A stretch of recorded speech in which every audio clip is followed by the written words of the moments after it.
In this session, we'll embark on the exploration of the Microsoft Power Platform, focusing on administration and security, the capabilities of the Microsoft Dataverse, and the extensive range of Power Platform data connectors.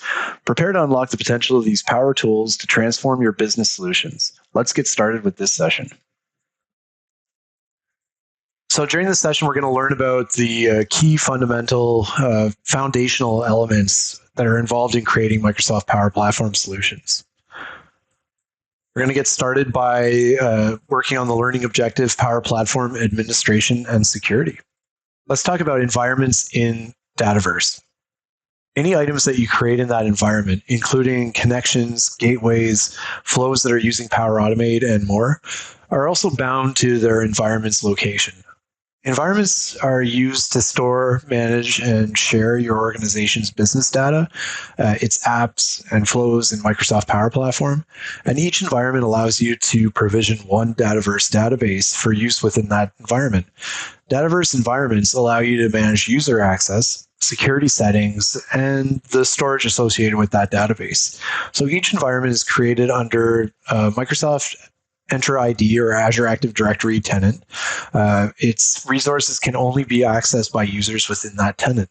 And an environment is also bound to a geographic location. So moving on, let's talk about data protection. Data in transit between users and devices within Microsoft data centers is secure.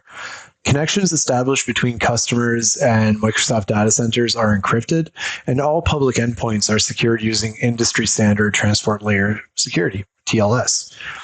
TLS effectively establishes a security-enhanced browser-to-server connection to help ensure data confidentiality and integrity between desktops and data centers. API access from a customer endpoint to the server is also similarly protected. Currently, TLS 1.2 or higher is required for accessing the server endpoints. There are also resources to manage GDPR compliance. So the European Union General Data Protection Regulation, GDPR, is one of the newest enacted privacy regulation that gives people rights to manage their own personal data. A complete discussion of GDPR is beyond scope of this content. However, Microsoft Power Platform fully supports GDPR, and for more GDPR resources and information, visit the Trust Center. Let's talk about the Power Platform Admin Center. The Power Platform Admin Center provides a unified portal for administrators to manage environments and settings for Power Apps, Power Automate, customer engagement apps, so things like Dynamics 365 Sales, Dynamics 365 Customer Service, Field Service, Marketing, and Project Service Automation. So as we navigate the settings within the Power Platform Admin Center, it's crucial to understand how these are organized for efficient management. So let's take a closer look. Environments, here's where we'll find a comprehensive list of all the Dataverse instances that we have in our environment. And this is where various environments for our organization are deployed and displayed. So each serving different development, testing, or production purposes as defined. Analytics, this powerful section provides insights into how resources are utilized across our environments, and it's essential for monitoring performance and ensuring our operations run smoothly and efficiently. Resources, managing our environment's capacity is made straightforward in this area. It allows us to view and allocate necessary resources, ensuring that our applications have the power they need to perform optimally. Data integration, this part of the portal is particularly exciting because it enables us to create managed connections between Dataverse and other data stores. Imagine seamlessly syncing data with Salesforce or aggregating information from a SQL server. That's what we can orchestrate right there. And then there's data policies. So last but not least, we have the capability to set up data policies. And these are our gatekeepers, determining which data connectors are permitted, thus controlling the flow of data into and out of the Dataverse tables. This is really crucial for maintaining data governance and compliance. So each of these categories can be accessed conveniently by the links on the left side of the portal, providing a structured approach for managing our Power Platform settings. Next, let's move on to the Microsoft Dataverse portion of the session. Dataverse is a cloud-based low-code data service and app platform. It allows you to easily leverage the security and connectivity of the Microsoft services. So Dataverse connects easily to all aspects of the Power Platform so that you can fully control, automate, and strengthen your business. This includes standard tables and columns, as well as the ability to easily define relationships between your data. Dataverse was built for powerful, scalable solutions. Dataverse is designed to be essentially your central repository for business data. You might even be using it already behind the scenes. It powers many of the Microsoft Dynamics 365 solutions, such as field service, marketing, customer service, and sales. Dataverse is also available as part of Power Apps and Power Automate with native connectivity built in. The AI builder and portals that features the Power Platform also utilize Dataverse. So foundationally, Dataverse. Let's look at an overview of Dataverse. Dataverse is a cloud-based solution that easily structures a variety of data and business logic to support interconnected applications and processes in a secure and compliant manner. Managed and maintained by Microsoft, Dataverse is available globally, but deployed geographically to comply with your potential data residency needs. It's not designed for standalone use on your servers, so you do need an internet connection to be able to access and use it. Dataverse is designed to be your central repository for all your business data, so think of it as the foundation.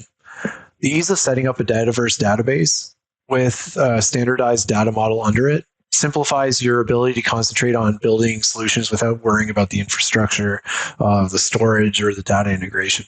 So with your data stored in Dataverse, there are many ways to access it. You can work with the data natively with tools such as Power Apps or Power Automate, and also through connectors and APIs. And you can connect to the common data service from any business solution. So that's with the power of features such as role-based security and business roles. So you can trust that your data is safe no matter where or how it's accessed. So let's define Microsoft Dataverse. A Dataverse database is a single instance of Dataverse, which stores data in a set of standard and custom data structure called tables. A table is a logical set of records or rows that's used to store data. These are like tables in a relational database, but there are subtle differences. So rows or records within a table contain many columns or fields to manage individual pieces of information about a single row.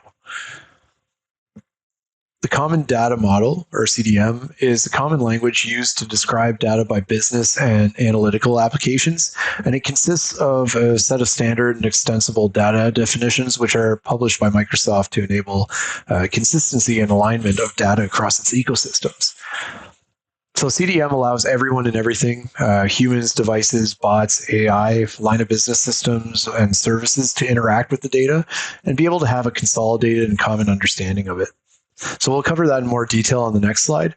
Again, the Open Data Initiative provides a platform for a single comprehensive view of data, bringing together enriching data from all lines of business across all systems to deliver real-time intelligence back into applications and the services that are connected to it.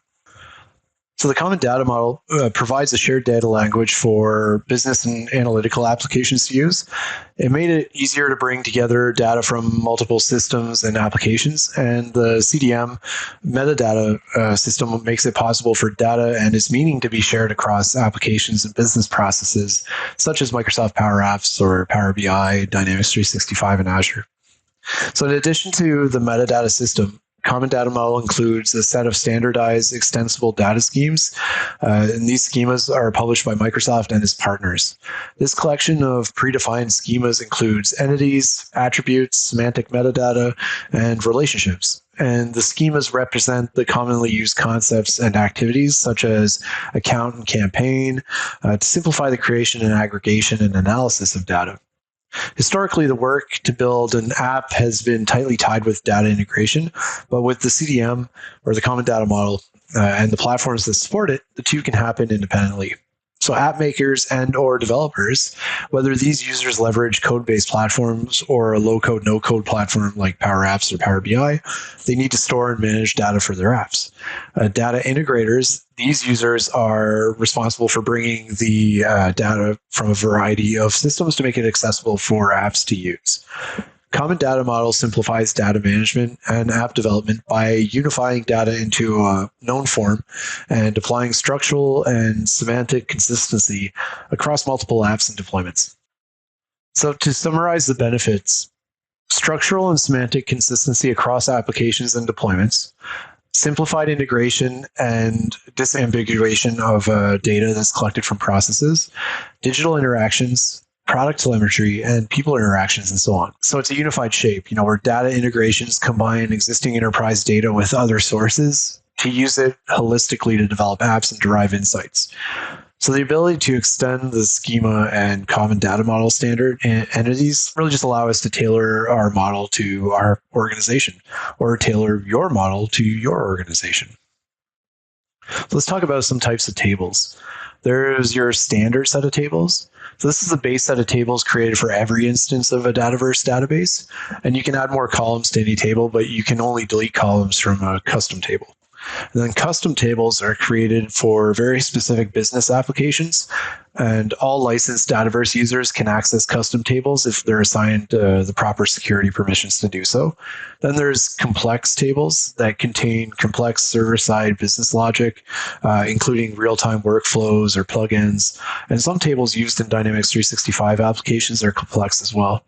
So if you add server-side logic, you must take care of to ensure that the users have the proper license to use the complex table. Additional information about complex tables can be accessed via the link in this module's summary unit. So if possible, always use standard tables and columns. You can rename a table if that makes it more understandable in the context of the solution, but always review a list of standard tables and review your needs before you create a new table. Tables that relate to one another have a relational connection, and relationships between tables exist in many forms, the two most common being one-to-many and many-to-many. Both are supported by Dataverse. One-to-many relationships are also known as parent-child relationships. In the invoice example on this slide, the invoice table would be the parent, and the line items would be a part of the child table. An invoice can have 0, 1, or many line items, or child rows, but the line item will always be related to just one invoice, a parent record. And typically, child records will not exist without a parent record. A column that only allows unique values, such as an invoice number, is used to identify the parent record. So this unique column is called a key. The same value, the parent key, is stored in the related child rows, and this column is called the foreign key. When the child record is used to store the parent key value, ingeniously, filtering is used to display child records with the value in the foreign key that matches the key value of the parent record.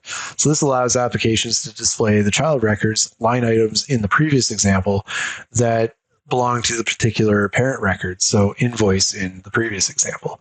So this concept underlies many business software applications. So key to key, essentially. So an example of business rule usage is when they're in a canvas or model-driven apps, set clear values in one or many columns in a table. So they can also be used to validate stored data or show error messages.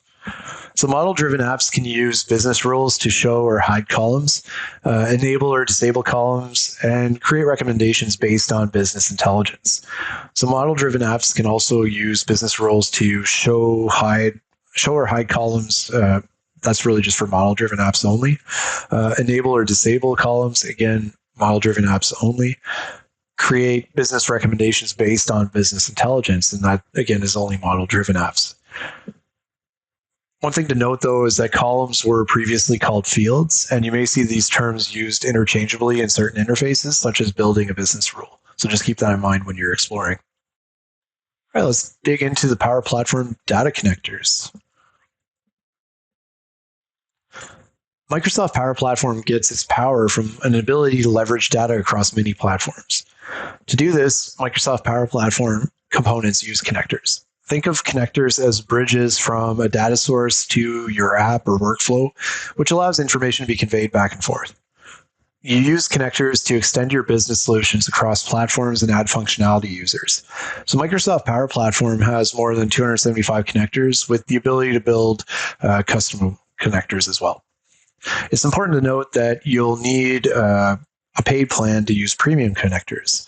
So the connector reference in the summary and the resource unit list of all connectors shows whether they're considered standard or premium, and custom connectors are also considered a premium feature. Both of these data sources, both these data source types are commonly used to bring data and additional functionality to your solutions. So as you can see, connecting to data sources allows you to integrate disparate parts of your business solutions to build them out cohesively. Tabular data. A tabular data source returns data in a structured table format. Power Apps can read directly from these tables and display these tables through galleries, forms, and other controls. Additionally, if the data source supports it, Power Apps can create, edit, delete data from these data sources. So examples include Dataverse, SharePoint, or SQL Server. Function-based data. A function-based data source uses functions to interact with it. These functions can be used to return a table of data, but offer more extensive action, such as the ability to send an email, update permissions, or create a calendar event. So example of these types of connectors would be Office 365 users, Project Online, or even Azure Blob Storage. Triggers are only used in Power Automate and prompt a flow to begin. So triggers can be time-based, such as a flow which begins every day at 8 a.m., or they could be set around an action like creating a new record in a table, receiving an email. You'll always need a trigger to tell your workflow when to run. And then actions are used in Power Automate and Power Apps, and actions are prompted by the user or a trigger to allow an interaction with your data source and a function.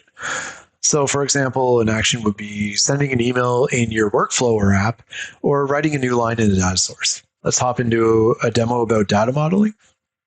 So we're cutting into the demo environment where we're going to be looking at creating some data modeling.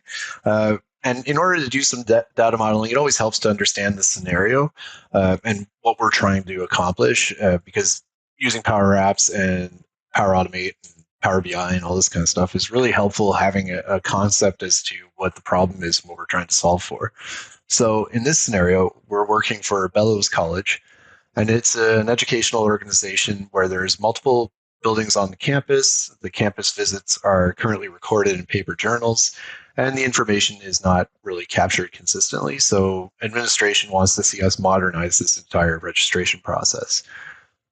So what they'd like to see is that the registration process is controlled by security personnel and that all visits are required to be pre-registered and recorded by their hosts. So let's get started. First thing what we're going to need to do in order to do this data modeling is create a table. And in order to create a table, well, first of all, we need to go and access our Power Apps because we're building up to the point where we're going to deploy our own Power App. So let's open up a web browser and we'll go to makepowerapps.com. So at this point, you may be prompted to sign in with your tenant. Ideally, you'd want to be using a demo tenant at the moment or a test tenant. Do not make any changes in production. Definitely not a good idea. So in this case, I'm using a demo tenant where I've got a dev environment here. So I've just made sure that I've got this one selected instead of using default production. So next up, let's go to tables on the left, and we'll create a new table. So next, what we're going to want to do is there's a bunch of different options that we can pick from while we're creating this table. But here, what we're going to do is set advanced properties because we want to be able to name it something. So here, we're going to name it visit. And we'll just click save. So that's it. New table created. Next up, we need to do a little bit of customization here. So under schema, we're going to click on columns. And so that's over here, schema, columns, and we'll click on columns. Now you can see there's a bunch of columns that get pre-populated at the creation of the table. But what we're going to want to do is create some new columns for the data that we're going to import. So here, let's go ahead and create a new column. We'll name this scheduled start for the display name. We're going to select date time, and we're going to make this a required column that needs to be filled out. Sorry, we can leave searchable enabled, and we'll also click advanced options and then make this time zone independent. So we want to use time zone independent for quite a number of these columns because the time of visit is always local to the location of the building, and it shouldn't change if we're viewing it from a different time zone. So let's click save here. Next up, let's go and create the scheduled end column. And it's pretty much the same configuration as the previous column configuration. So business required, advanced options, and time zone independent. Click save. Next up, again, another column. We're going to call this actual start. It is a date time as well. We can leave this as optional, so it's a selectable field. And again, time zone adjustment is time zone independent.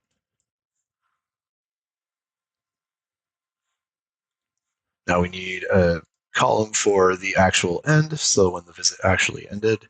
Again, date time. This is an optional column as well, and we need to set it to time zone independent. Next up, we need a code column. So this is going to store our codes for the visits, and this is going to be an auto number that's based off of the date prefixed. So it's going to generate a random number based on the date that the column is entered, as well as a random digit afterwards. We'll click save here.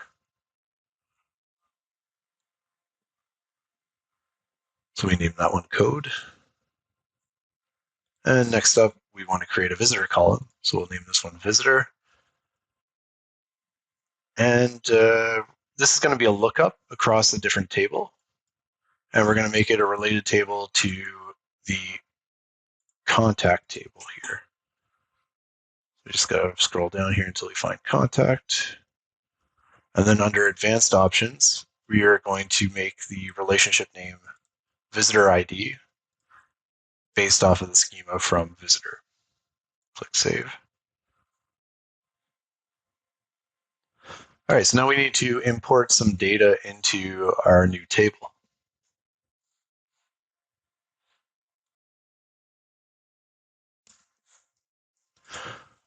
So I do have an Excel spreadsheet that is prepared here, visits.xlsx. So I'm going to go ahead and import that into OneDrive. So we'll head over to OneDrive by clicking on the waffle at the top left. Let's go to my files, and I can click add new, files upload, and select visits. So just uploading that to the root of my OneDrive folder. Another way that we can upload files to OneDrive is simply by dragging and dropping them into the window.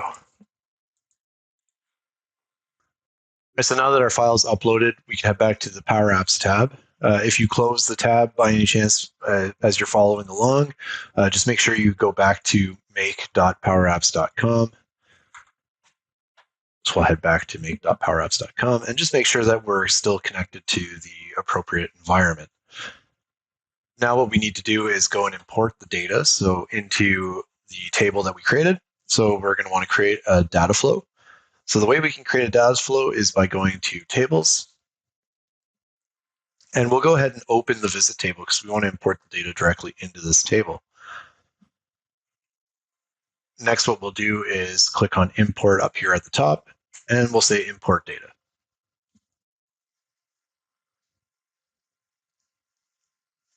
Now, one of the options that we have at the top of the screen here is the Excel workbook, and that's exactly the one that we want to pick. As you can see, there are a bunch of different options under sources that we can choose, but in this case, we want the Excel workbook.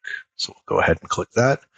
And next, what we'll need to do is either, if we had a copy of the link to the direct path, we could choose that, but conveniently, there is a Browse OneDrive icon button here that we can click on. And that'll open up our OneDrive folder and we can go and select the data.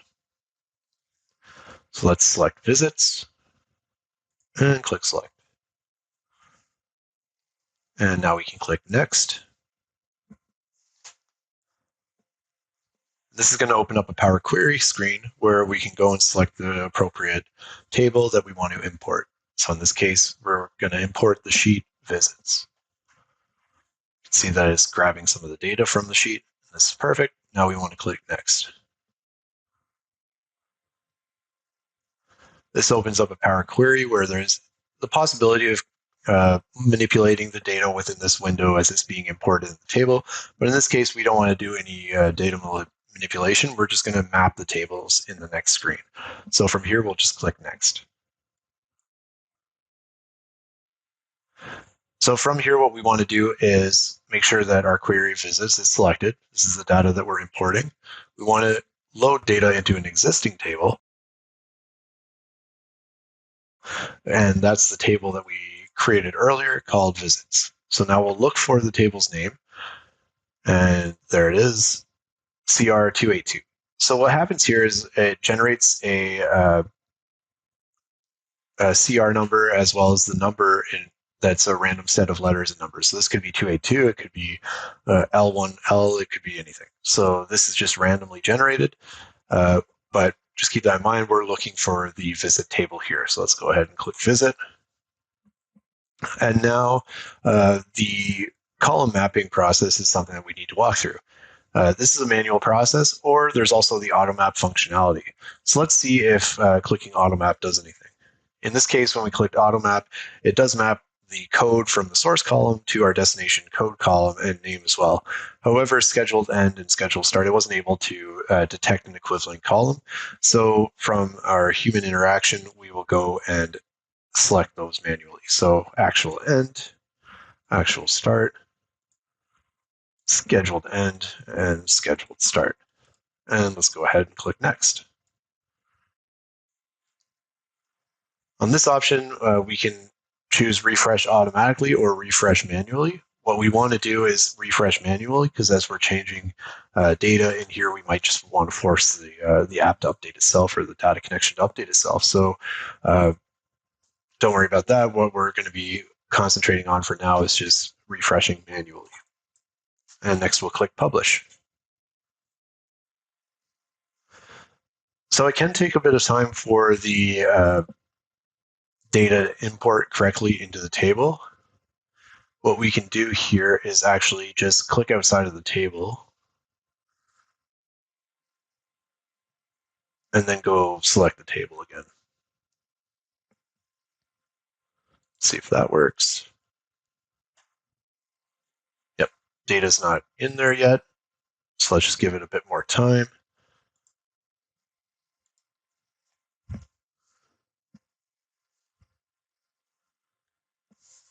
Might just try refreshing the browser window.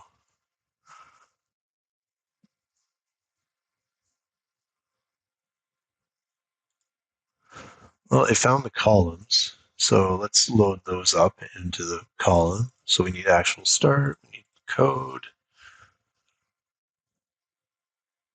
scheduled end, and scheduled start. There we go. Just by adding additional columns to the view here, it was able to load up the data. Sometimes it can take a little while, leaving the table like we did, coming back in, refreshing the browser window might work as well. It could just take a couple seconds, especially if you have a large amount of data to import. It could take even longer. So just make sure you give it some time. And then here we were able to select the rows that we wanted to see on this visualization there. So that summarizes the data modeling demos. That concludes the data modeling demo. So let's head back into the session and continue looking at our presentation. Thank you for joining us on this exploration of the Microsoft Power Platform, where we've navigated through the essentials of platform administration and security. Also, the integral role that Microsoft Dataverse has on the platform and the versatility of data connectors. Armed with this knowledge, you're well prepared to leverage these components to drive innovation and efficiency in your business operations. This concludes our session. Again, there are many ways to continue your learning journey, and we encourage you to watch other videos in this course or search out your next favorite topic on Microsoft Learn.